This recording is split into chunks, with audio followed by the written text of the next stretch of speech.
Are you a scaling SaaS founder? Ready to make the leap from leading a team to leading an organization? Join us each week as we refill your think tank with actionable tips and strategies from great business minds you know and those who don't know yet. This is SaaS Fuel with your host, 5-time entrepreneur, SaaS founder, and globetrotting adventurer, Jeff Maines. Welcome back to the SaaS Fuel podcast, where in the league of business, our motto is never give up. We're the team that's always rallying at the bottom of the ninth. I'm your host, Jeff Maines. Help B2B SaaS founders like you scale from 7 figures, which is good, to 8 and 9 figures, which is outstanding. Together, we supercharge revenue growth, create premium valuation, and craft the business you're proud of and a life of impact and freedom that you love. Well, big shout out this week to our home team, Texas Rangers, World Series champions. It's a big deal here, long time coming. And given their record this year, so many people said it was absolutely impossible.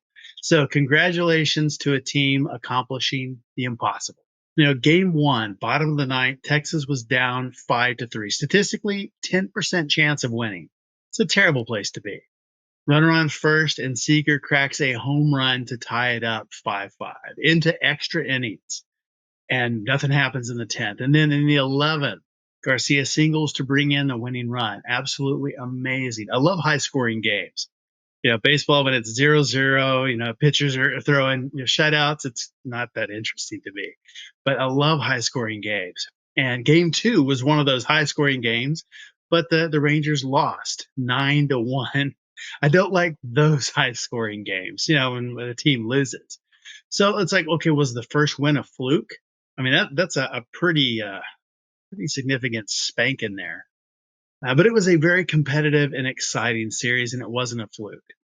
The Rangers and Diamondbacks were both wild card teams, scrappy, fought their way to the World Series, and never gave up. Fantastic. And of course, the Rangers won. So how about your team? What do they do with a loss of 9-1? I mean, when they're down the bottom of the ninth, 2 outs, full count, and everything is on the line. The air is crackling with anticipation. Every fan in the stadium's on their feet. And the same question on everybody's mind is like, can they do it? Are they going to do something, or are they just going to fold? Well, this isn't just baseball. I mean, it's the epitome of what makes or breaks a SaaS venture. What's the right strategic play here? I think first up, we have to really be great talent scouts as leaders. It's not enough to just fill positions with warm bodies. And in a market like this, that can be pretty tempting. You've got to go draft the all-stars who fit the team jersey like it was made for them. Now, look beyond the resume. What is their EQ? We talked about that a couple of weeks ago, their emotional quotient. Can they pivot faster than a shortstop? How's their hustle? Remember, diversity in skills and thought isn't just nice. I mean, it is your utility player that can adapt to any position the game throws at them. They can do multiple things. Your talent should be like a perfectly balanced batting order, ready to advance runners and bring home the wins. Remember the movie Moneyball? I was like finding the best statistical player in every position. They weren't looking for just the known superstars. And it was actually moving some people into places that like, I've never played here before, but they excelled in those positions because the numbers said that they would. So look beyond just the superstars when you're really building that team out. Next, there's you, the coach. When you're not just calling plays, you are building a legacy. And sure, strategy is key, but so is the culture you cultivate in the clubhouse. Be the leader who brings out the rookie's potential and fine-tunes the veteran's prowess. Communication is your coaching superpower, so wield it to align your team towards a common goal. And when the pressure mounts, remind them that this is what they trained for. We fall back on our training. Show them the vision of that championship parade and lead the rally cry that echoes beyond the locker room. And number 3 is commitment. It's like that clutch hitter. It's like a designated hitter that comes in and they're going to make an impact in the game. Because it's easy to slide into home when you're up by 10. Hey, it's no big deal. But what about when you're down by 3, it's raining, and the crowd's left? The parking lot's empty now, the stadium's emptying, everybody's kind of given up. That is when true commitment shines. It's staying late for practice. It's analyzing the game tape. You want a team that is as hungry for the win in practice as they are under the big stadium lights. Their heart has to be in every pitch, in every swing, in every play, and instill a passion that burns brighter than the floodlights, turning every setback into fuel. Because when the game is on the line, it's that heart that scores the winning run. Yeah, and the high stakes game of business is not just about winning the inning or scoring the next run. It's about how you play the entire season, including all the highs and the lows. Because doing that well will not only set your company up for the win, but will ensure that your team is league leading for the whole season to come. If you could use some solid players and more home runs on your Moneyball SaaS journey, check out today's sponsor, Champion Leadership Group. It is the ultimate resource for SaaS founders and C-suite executives to continue to develop themselves, scale their companies, and never walk alone on the journey. Supercharge revenue by leveraging our time-tested SaaS growth principles, toolkits, playbooks, and frameworks designed to help you scale ARR from 7 to 8 to 9 figures. Collaborate with an elite network of SaaS visionaries as we uplevel ourselves, our teams, and have a lot of fun along the way. Confidently take that right next step that turns into a quantum leap of profitable growth, premium valuation, and freedom. Learn more at championleadership.com. Our expert last week was Mike Porter, president at Print Mail Consultants. Mike and I talked about content marketing, how to engage the SMB market, and delivering content in some surprisingly effective ways. Our founder last Tuesday was SaaS legend Rand Fishkin, the Wizard of Moz and founder and CEO of SparkToro. We talked about his journey to $100 million, wins, losses, and building smarter this time around. Rand is a super guy who shares the good, the bad, the ugly, and I just love what he's building at SparkToro. And be sure to grab a copy of his book, Lost and Founder. If you missed either of those episodes, go back and give them a listen. My guest today is not your average tech CEO. Greg Rich is founder and CEO of Vivantio, the customer fanatics. They provide an outstanding service management SaaS.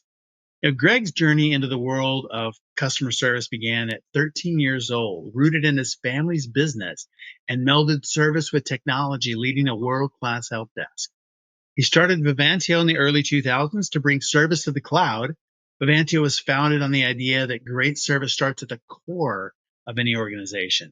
Welcome someone who hopes their clients deliver the best possible service experience to their customers. Greg Rich. Hey, Greg, welcome to SaaS Fuel. Thanks, Jeff. Nice to be here. Well, tell me the story about Vivantio. And how did you start that company? 2003, 20 years in tech is incredible. And what led you to start that and customer success being the big focus? I guess my customer services journey goes right back to the age of 13. My parents moved back from the Middle East when I was quite young and opened up a residential home in the southwest of England. Like I said, from a young age, I was working there, helping out in the home with the elderly, and just really loved it. Just really enjoyed helping other people. And then my first proper job really was working in the Southwest's housing association. So this is a social landlord. It was one of the largest in the UK, working on their within their IT team, providing service and support to the staff of the organisation. And we had about maybe 13,000 homes under management. So Wow. Essentially providing services to the team that were providing services to tenants, people that were living in those homes. And, it was a real eye opener for me going through that process, because first, it was the first time I touched technology. This was back in 1990. So a long time ago, before even Windows for Workgroups was a thing. And as the technology came in, I just had a love for it, seemed to sort of adapt to it quite quickly and learned it quite quickly. But then started to realize the impact the technology had on the business and what impact that had on the end customer, who were the tenants, the people that were living in those homes. They were phoning, logging things like, repair calls because, there were issues in the home. They had, we had tenants that obviously were, underprivileged. So it was being able to find them food and lodging and affordable housing. So it was important, what we were doing was important work. And, that just grew my fondness for work, combining technology and actually customer service. and helping other people. And then in 2003, one of the other people that worked at Nightstone, Russell Wiltshire, he wasn't there at that point, but we'd worked together at Nightstone for about 7 or 8 years. Decided that we take the leap into the customer services world. This was a time when online software didn't exist. There was no Salesforce.com. Online banking had only just sort of come to fruition, but and the technology was relatively new. We were using ASP.NET and classic ASP to build web apps, but we just saw an opportunity to develop software that could be used predominantly in the small to medium businesses or small to medium enterprise, because nothing existed back then for small companies. They were using Access databases and Excel spreadsheets and things like that. So we just saw an opportunity to build a web-based application that could be serviced to small organizations. And that was it. That was the start of it. Good luck or good judgment, I'll let you decide. But as you say, 20 years later, we're still here and it's still going strong. So it started then like as an installed application. Do I understand that right? No, it was always SaaS based. So right from the very outset, we saw the advantages and the economies of scale that you would get from building, multi-tenant web applications. It was just the two of us, and we had grand ideas. How could we handle and manage multiple customers with a single platform where we didn't have to go through multiple updates, as releases were sent out?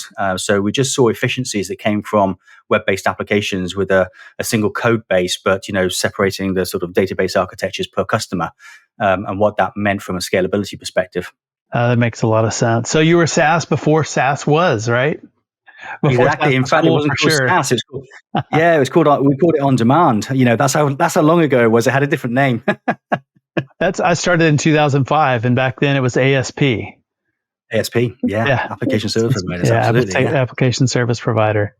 Yeah, long time ago. Yeah, I guess it's grown quite a bit since then. I mean, so have you transitioned? I mean, now you're multi-tenant. You're really a true SaaS now.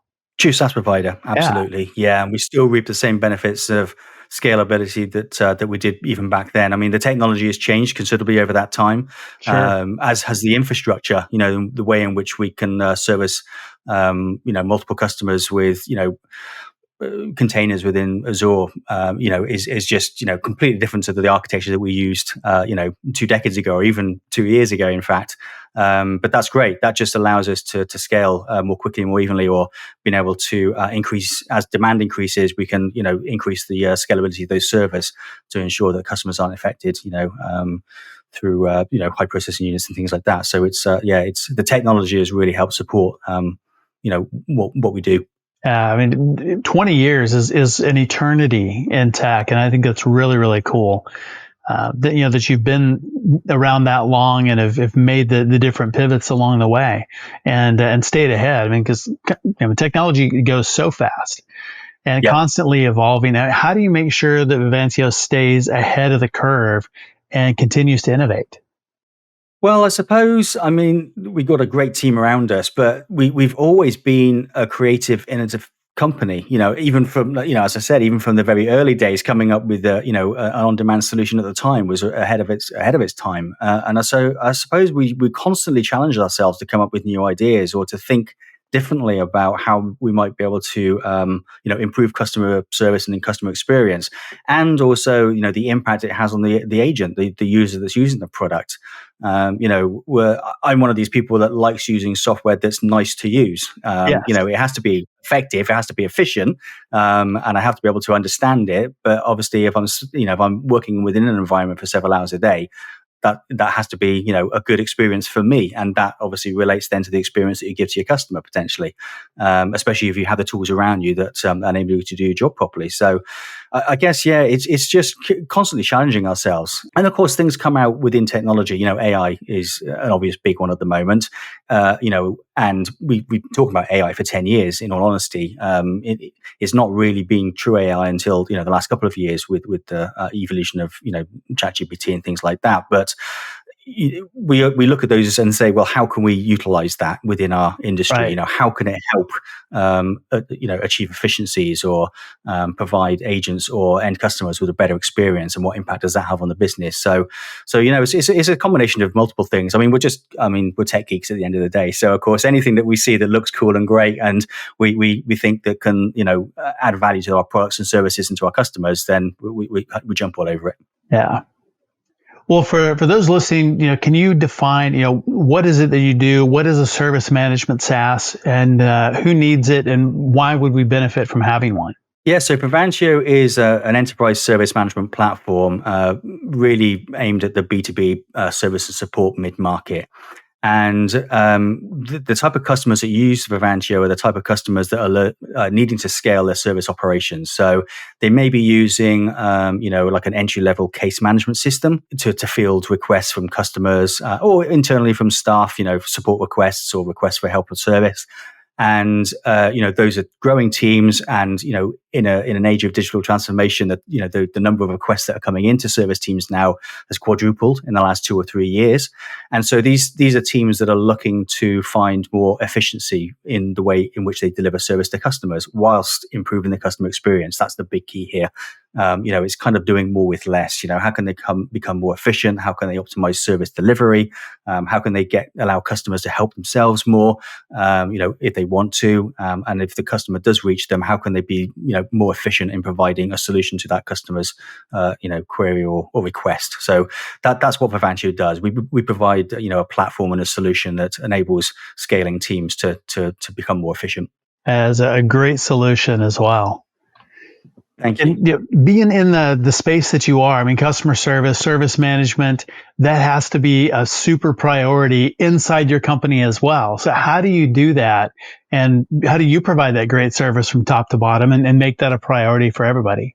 Yeah, I suppose Vivantio, we consider ourselves a customer service first organization. I think predominantly that comes from me. My background has always been in customer service. So, even as we went and started Vivantio, we weren't building a technology company. We were building a company that could provide others a solution for others to deliver great service. So we were always thinking about service, customer service first. And as we've grown, we've surrounded ourselves with people that have the same core values to that, that speak to that core value. And that's really important to us. So, we're a great company when it comes to our service ethics, and many other companies do the same thing. So when I think about this, it's not. It can't just be about throw the technology at it. There has to be a certain element of, understanding what service and support means to an organization, and the value that it brings both to customers and to the bottom line. So there's a couple of things that I think about when I approach this. One is making sure that you have the right tools and the right processes in place to enable your agents to be successful in their role. There's a steep learning curve in terms of learning products and services that you're supporting for your end customers, and how can you streamline that to allow those agents to be productive from very early on, so they're not under pressure. Dealing with complaints or dealing with support queries is very reactive, and it can be, a very difficult environment to work in. So enabling your agents to be in a position where, they have the tools and the information they need to provide good services is really important. But ultimately, you still want to be a customer services first, person. You want to actually help people, and I think that's for us, certainly as an organization, that's what we try to do as we've grown, is bring people into the organization that think about customers in the same way that I do. I like that. Yeah, it seems to be. From my mind, a lot of pressure, because you're providing the service. You have to deliver that yourself. So I love that, being a customer service first organization. So if myself and listeners want to do better and become a customer first organization, what type of advice would you give us in looking to how can we improve our service? How can we improve our service management processes and enhance the customer experience? So one of the things we try to educate people on who are looking at Vivantio are some of the best practice frameworks that exist already. So IT have been doing a great job of this for the last 2 decades. There are, IT service management in particular, and even enterprise service management have been around for many, many years. And there are frameworks like ITIL 4 that talk about the way in which service delivery can be delivered to customers and how to understand and model what continued service improvement looks like. Service success and service experience just doesn't stop. It's an evolution because the customers change, the products and services you offer change, the technology and the platforms change. So you're always looking at ways in which you can, effectively improve the service that you deliver to your customers. So we don't practice it as such in that we don't force ITIL on people, but there are certain elements of like ITIL that I think that any service organization should look at. Sure. And that we got some great articles on our website about maybe some of the first things you might want to consider as you start thinking about service optimization as it relates to ITIL and that framework, and picking out some of the real gems. So service level agreements might be one. If you haven't built out a robust service level management system, then it's impossible to prioritize a large number of requests. Who do you deal with first? Who's having the worst impact on their business based on problems they're having at that point in time? So if you've got hundreds of tickets coming into your service desk every day, how do you ensure that you're working on the right thing? And service level management and service level agreements are a way of actually being able to define how you treat those, and then it prioritizes things for you, and it tells you to start at the top and you work your way down the list, and you're working in the right order. So this is where the efficiency comes from. There's less guesswork and more processes that can be put in place to allow people to be more productive. Yeah. Well, as a customer first organization, I'm sure like all of us, you get requests for enhancements and you want to do those. How do you prioritize your roadmap and kind of strategically where you want to go as a company with those requests that are coming in from your customers? Yeah, it's a really great question, and it's something we're still, if I'm completely honest, it's something that's still working to elevate. Me too. We use a product to manage all of our and to track all of our requests from customers. Backlog items, enhancement requests, bug fixes, things like that, as well as things that our prospects are asking for. Because like I said, it's an ever-changing industry. So we're seeing a ton of integration with Microsoft Teams at the moment. We're seeing people want to look at AI as it relates to digital self-service. So these are things that are happening in real time, and are we ahead of the curve in terms of delivering those? So we map all of that into a huge big product board, which we have internally. It's also forward facing, So that allows our customers in particular to go in and see what we've got on our development plan and to vote for items, up or down as to where they see the priorities. And then, of course, it has to tie in with the innovation that we have. So, we're thinking about ways in which we can enhance the product, whether that's user experience or, the user interface. We have ideas, but we want to make sure that we bring the relevant customers into that conversation. People who've asked about that feature before, who would like a seat at the table to discuss how we might develop a particular enhancement that would be a benefit to all our customers. As I said, it's a single tenant platform, so of course, we can't have we can't be in a position where we're developing solutions for each and every customer, because then the scalability isn't there. And obviously the maintenance of those things would be problematic. So obviously approaching this with a view of like, how do we enhance it for all our customers is kind of how we approach it. But it's difficult, several hundred customers plus, things that we want to do, plus the things that our prospects and potential customers are asking for. It's a lot to juggle. Yes.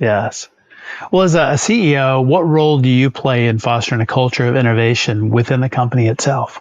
So I think from my perspective, it's giving people the freedom to breathe and to move. I always consider myself as the one that needs to get the obstacles out of the way of others so that they can actually do what they do best. And that's kind of, what I try and do at an organizational level. We follow a process called EOS, Entrepreneurial Operating System, which has been around for a long time. And, what that helps us do is focus on, rocks for the quarter. And that's good for me because it helps me understand what the priority of each of the team members is that is driving us towards the goals that we've set for the organization. And then it's my job to make sure that I'm allowing those people to get those things done. So what are the things or the obstacles that are standing in their way? And of course, EOS is a great way of like tracking and solving issues that come up on a weekly basis that are stopping those things happening. So that's kind of, I see my role predominantly in allowing others the freedom to actually move forward, to keep momentum, because obviously that helps drive the business forward. Yes. Yeah, I love that. And having those priorities really mapped out and clear, everybody knowing what they're working on is super important. And alignment as well. It's not even what Yes. they're working on. Like how does it align with the values of the business, or the priorities of the business, I should say, and making sure that we're all actually pointing and heading in the right direction. So again, it's EOS is not a phenomenal thing, but it is a process that really allows you to stay focused on the things that matter, which is why I think it's been really successful for us. Yes. Well, 20 years, I mean, the journey is never always up and to the right. I say that all the time. What have been the challenges in building Vivantio? So I think two big challenges, I suppose. One, I guess, was the move to the US and looking at scaling the business. I moved out here from the UK back in 2011, and we all talk the same language in the UK and the US, but the approach to business is very different. The sales process is very different. Customers can be very different. It's been quite a difficult thing to navigate as we sort of try to scale in the US in the first early days, and obviously bringing in expertise, from within personnel within the US was instrumental in getting us talking the right way and working in the right way that worked for both US and UK customers. So that was certainly challenging. The second, I suppose, was when Russ had to leave the business back in 2017 due to ill health. We'd been together for 20 something years at that point, both working in social housing and then obviously starting a business together. We always sort of thought that we were one of those where the sum of our parts was greater than the two of us. We always approach things very differently, and but both very respectful for each other's opinions. And I think that ended up allowing us to create really good solutions and come up with really good ideas that help grow the business. So when he left, it was kind of like losing an arm, if I'm completely honest. And it was a difficult thing for me to transition through. I did a couple of things there. First, I realized that I needed to surround myself with other people that would challenge me and, would work with me and help me. So I joined a Vistage group to get access to a Vistage chair, and also to other CEO peers. So we meet once a month, and there's a lot of great stuff that goes on as being part of that group, in terms of helping solve problems and talk about issues that I'm having within the business, and having others that may have experienced that can give me advice, as well as being able to pitch strategic ideas and either they agreeing or shooting me down and telling me why. So that has always been good, as well as putting together a small sort of trusted advisory board here in the Boston ecosystem as well of people I've been working with over the last 10 years. But what that really did, as much as that was a difficult thing to get through, it did really help me change my focus and my mindset from what was really a lifestyle business up until that point to a growth mindset, and thinking about how we can take Vivantio and try and get our products and services to as many organizations as possible, in order for them to help their customers. So that silver lining, I guess, in terms of that was obviously being able to pivot into that sort of mindset and really think about the future of the company, and where I want to take it over the next sort of 5 to 10 years. It makes a lot of sense. So in shifting from lifestyle business to a growth mindset, how did that affect your leadership style or maybe the goals of the company? And how did you move forward? I mean, was it a conscious decision, or was it something that you kind of looked back and went, oh, we've shifted? It was quite a conscious decision. I think that I was challenged. The great thing about Vistage in particular, and my chair at Vistage, Kerr, was being challenged in terms of the opportunity. And no discredit to any UK listeners that might be out there at the moment, but what I found when since living in the US and being surrounded by US companies is the attitude towards growth and opportunity is amazing here. It's just people are really fueled. They got great energy. They really think about maximizing opportunities and really, put that time and effort in, and, you'll get rewarded for it. And, I didn't really find that. I mean, maybe that's prevalent in other parts of the UK, but certainly in the Southwest where I was from, small Somerset town didn't exist. And so like being surrounded by that was a really powerful thing for me, to start thinking in a different way. I'm being challenged about the opportunity. When I say, well, I want to get to a $10 million company, they're like, well, why not 100 million? Why not a billion? And that was the first time I'd been surrounded by people that were thinking like that. And that was really helped me open my eyes and open my mind to the possibility.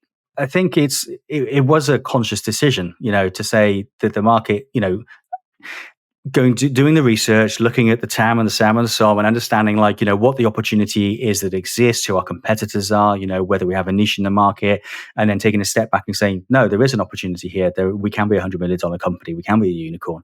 So that has definitely been something that I've actually made a decision to do.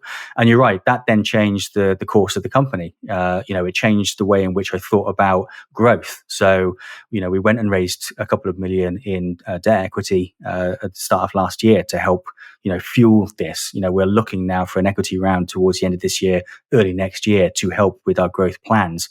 I wouldn't have thought about those things 5 years ago. They weren't even on the table. So it certainly changed my approach to how we scale a business in the shortest period of time as possible. Yeah. Yeah. I love having that outside influence and really pushing you. When you say 10 million and somebody says, why not 100? I mean, that's just awesome that you have people pushing you forward and stretching your mind.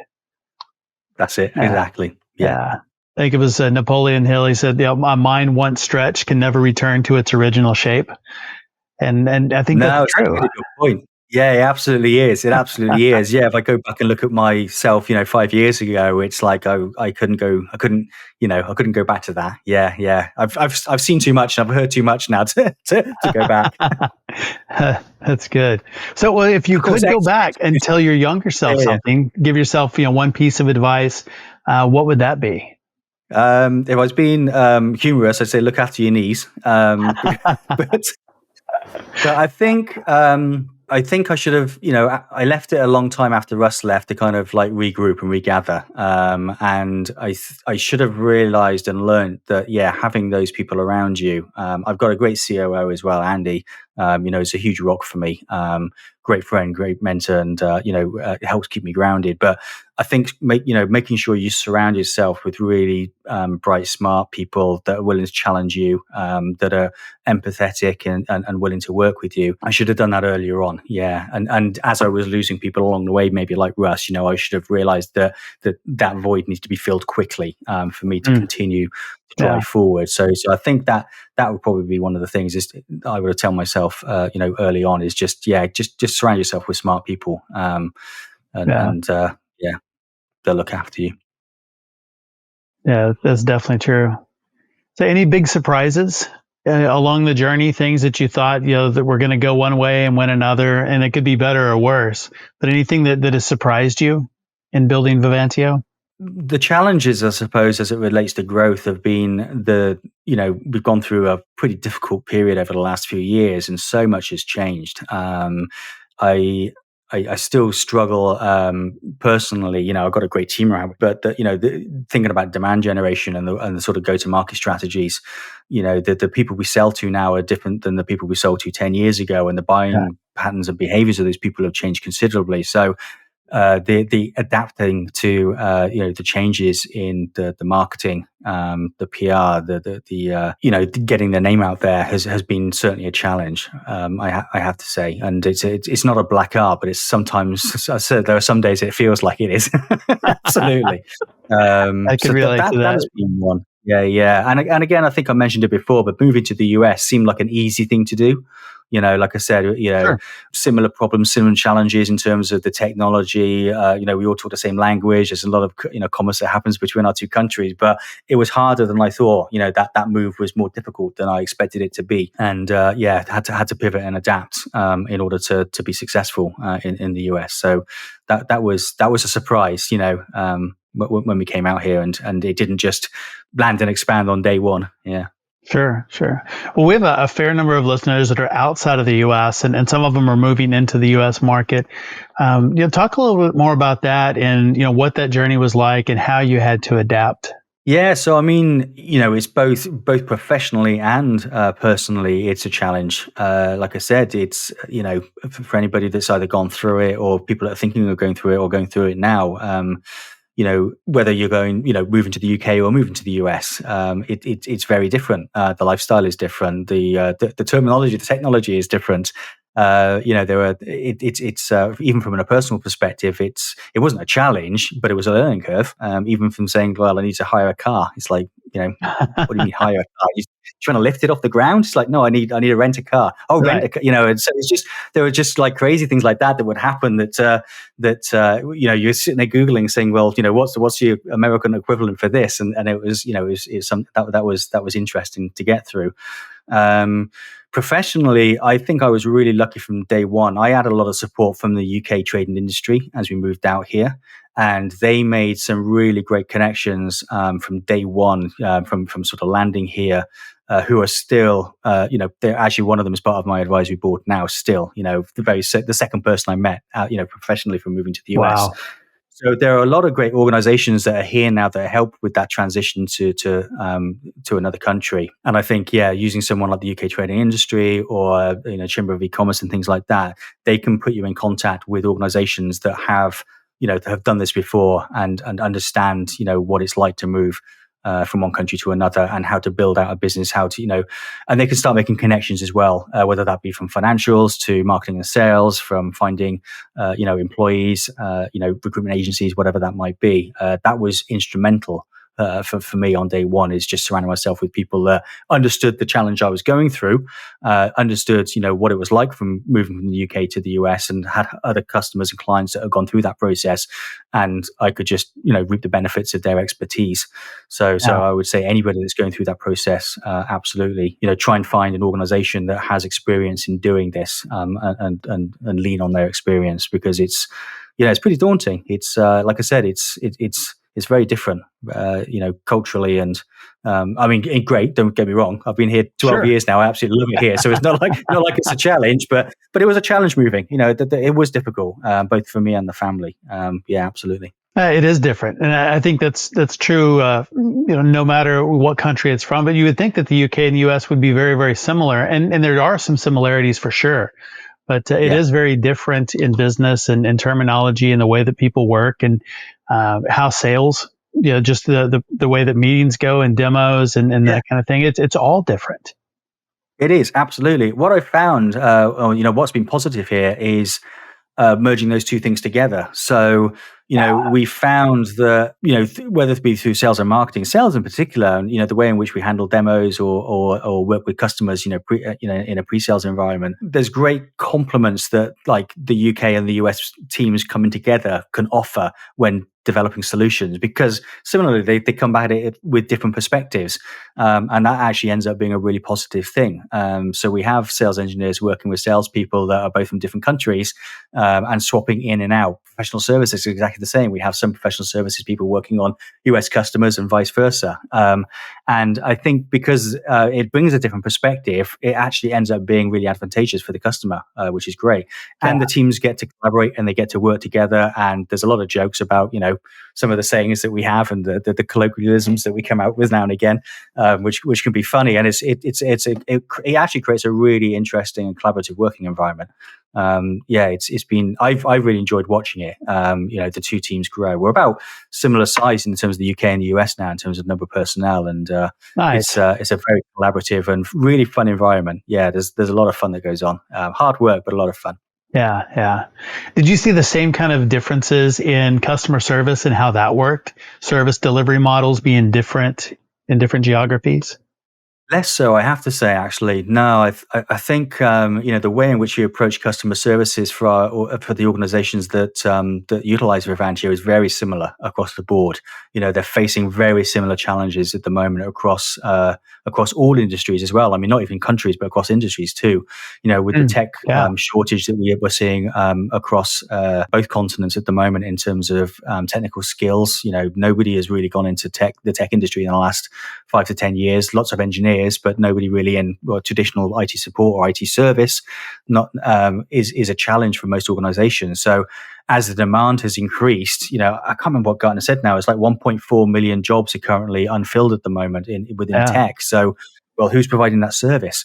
So, organizations are really looking now at technology in order to fill the skills gap because the skill isn't there, and that's not even in terms of providing service and support, but in terms of the maintenance of these systems, some of the enterprise systems, whether that be Salesforce or ServiceNow, they sometimes require, engineers just to keep those systems maintained because they're just Right. beasts, they're Goliaths, and for obvious reasons. But organizations don't have access to the skilled people that they need to maintain those systems now. So, of course, then they fall behind. They can't adapt as the business changes. So, how do they have the ability to take control of those systems and be able to make those changes themselves without relying on technical resource? So, no, we're hearing a lot of pain from within the service and support industry in terms of how are they going to cope with the next few years. And speaking to Gartner and IDG and Forrester on these subject matters too, they're having the same conversations with their customers, in the service and support industry and hearing exactly the same problems. Yeah, there is definitely going to be a challenge over the next few years in organizations that are scaling and having the access to the talent that they need to deliver that service. So I'm hoping that solutions like Vivantio can help bridge that gap and actually help them be more efficient, be more effective with fewer people, and still be able to provide the service they need. Makes sense. Well, you did mention that there's definitely a service gap, and then technology is filling some of that. What do you think about self-service and automation and maybe self-service and AI, and how do those play into delivering great service? Or do they? So this is yeah, they do. Yeah, so this is one of the areas we've been focused on over the last couple of months. Since ChatGPT and things like that have actually come to fruition. But I've always seen, and we've always seen at Vivantio, self-service being a really significant part of service efficiency. And when we talk about digital self-service, we're not talking about just a web form that you fill in and essentially that just creates a ticket in the system. Right. What we'd like to think about, there's two aspects to this that I find that are really important. One is developing self-service interfaces that capture relevant information for the type of request that's coming in. So if this is a new starter, within an HR team, or whether it's a request for, help, what kind of questions does the system need to ask that individual to be able to think about then using automation to route that ticket to the right people that can solve the problem? So, a lot of systems don't do that at the moment. And I think it's a really important thing to consider when evaluating self-service technologies, because, if you can capture all that additional information, that removes triage from the process completely. You don't, if you think about it in basic terms, if a ticket comes in and somebody's asking a question or saying, I can't do something, the very next question is, well, tell me more, why? What are you experiencing? What are the problems? Right. What are the symptoms? And if you can cut out that process altogether and capture that information, you can use, machine learning or AI or automation to take that information and determine what to do with it next without actually having to get an agent involved. And ideally, route it to the right team who have the ability to solve that. So, of course, you've cut out a huge part of the process. But also, with generative AI now, we also have the ability of taking all of the knowledge that exists right across the business as it relates to service and support.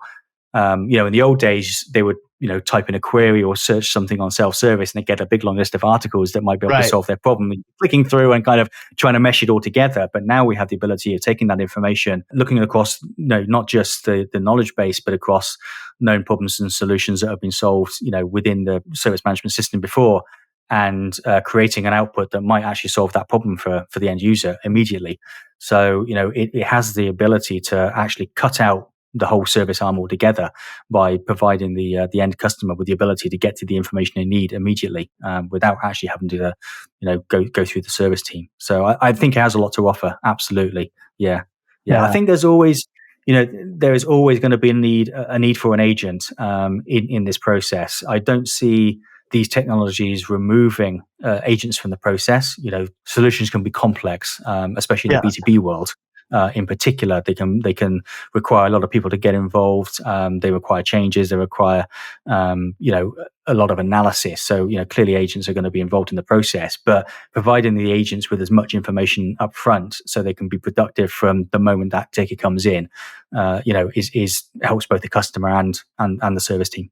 So lots of companies, and you ask them, what is it that sets your company apart? Obviously, probably 90% of them, it's somewhere on the list. They will say, we have excellent customer service. We have great customer service. It's a shining feather in our cap, whatever it may be.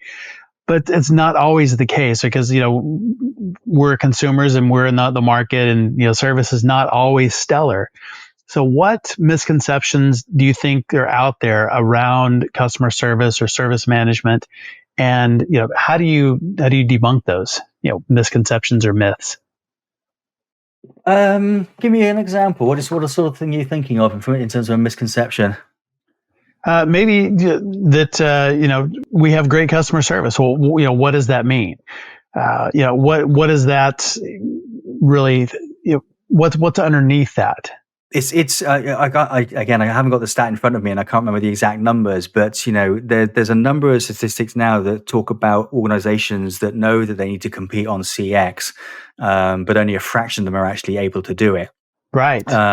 Again, I can't remember the exact numbers, and it's surprisingly it's surprisingly low, the number of organizations that want to compete on customer experience but are unable to do so, typically because they don't maybe have the tools or the processes in place or the people to achieve it. I think it's, to me, I always lean back on the KPIs and looking at those to understand what is true to the business. So you say you're good at customer experience, but what do your churn rates look like? How many customers are leaving you, and how much of the customer service and customer experience is influencing that? NPS scores or CSAT scores, from customers, they tell a better story, a true story about whether or not, as an organization, you're actually providing good service. So to me, it's I always like to fall back on the data. That's a true reflection. And then on the flip side, one of the reasons why customer service and customer experience is so important is, and we talked about this before, is the fact that it drives growth. And what does that mean? Well, that means that your customers are referring you to other businesses because they're really happy with the products and services and the support that you offer them. They're going to fill out a form on a G2 or a Capter or a software advice site and rank you and rate you 5 stars. Because of the service that you offer. And that has obviously a big impact in terms of how your organization is perceived from the outside world, who don't yet know you or who have not yet bought products and services from you. So, the service and support that you offer has a huge influence on the buyer community. And so again, look at that, how are we performing in the marketplace? How do our customers perceive us? And, what impact does that have on our ability to sell to new customers or hinder us from selling to new customers? So customer service profit center or cost center? What do you think? Profit center, absolutely. Yeah. Do you think that's changed in the last 20 years? I don't think it's changed. I think the perception has maybe changed. Yes. In some respects, yeah. Certainly when I started out in the industry, we didn't think about it in that way. But I think over the last 5 to 6 years, maybe even the last decade, to be honest, there has been a change in perception and understanding what good customer experience means to an organization. And as I said, a lot of this has come through the digital transformation, the fact there are review sites out there now and customers, can fill out a Google review, so all of a sudden, it's almost been the way in which you perceive that has been forced upon them by the fact that, there are external influences now that have an impact on your business or on the customer's business. So they've had to think about it in that way. How do we improve our, the way in which people perceive us from the outside? But as they've gone through that process, I think what's happened is that they've realized that there's opportunity too. It's not just about looking good and keeping keeping customers happy. It's actually what does net retention look like? So we lose some customers. That's natural. Every organization churns certain customers. But what are the expansion or the upsell opportunities within our existing customer base? Happy customers are loyal customers, so they're going to stay longer. Right. So they're going to carry on spending more money with you. So I think that the leadership have really seen that that there's an opportunity to co-create value within their existing customer base. It's not just about selling more things to them; it's about actually creating bigger and better relationships where those customers are willing to spend more money with you because they see value in what it is that you offer them. So I think that's the perception that's really changed over the last 5 or so years. Love that. Yeah, I think it's absolutely changed. Well, where can people learn more about you and about Vivantio online? So check out the website at vivantio.com. And obviously, you can find us on LinkedIn too. If you want to reach out to me, you can drop an email to info@vivantio.com, and that'll come through to my inbox. So happy to respond to anybody that's got any questions about what they've heard today. Outstanding. Well, Greg, really enjoyed our conversation today. Thanks for being on SaaS Fuel. Oh, thank you. Yeah, thanks, Jeff. It's been really, really interesting talk, and thanks to all the listeners too. Really appreciate you taking the time to listen in. Thanks again, Greg, for coming on the show and sharing your journey and insights. I love your passion for service and how you've created a tool to allow others to shine there as well. You can learn more about Greg at vivantio.com. Be sure to check out their resource. It's called A Complete Guide to Customer Service Transformation. You can find that on their website, vivantio.com. All links, highlights, resources, and full show notes are available at saasfuel.com. And video episodes, of course, on our YouTube channel. Subscribe or follow us wherever you're listening to this. Share it with a friend. They will really appreciate it. And everyone who subscribes this week gets a mystery mound of dirt from an undisclosed World Series pitcher's mound. Sprinkle a little bit on your lawn and watch your grass grow with champion-like vigor. Just enjoy having a part of baseball history. Authenticity is, just maybe not guaranteed. But join us next Thursday on our SaaS Fuel Expert Series, where my guest is Arnab Misra, COO of Exactly. We explore maximizing team performance alignment and wrap up with the unicorn fallacy. So you will love this episode. And then next Tuesday, we have founder Cameron Harold. He is founder of the COO Alliance and Second in Command podcast. He's built 2 $100 million companies and another as COO.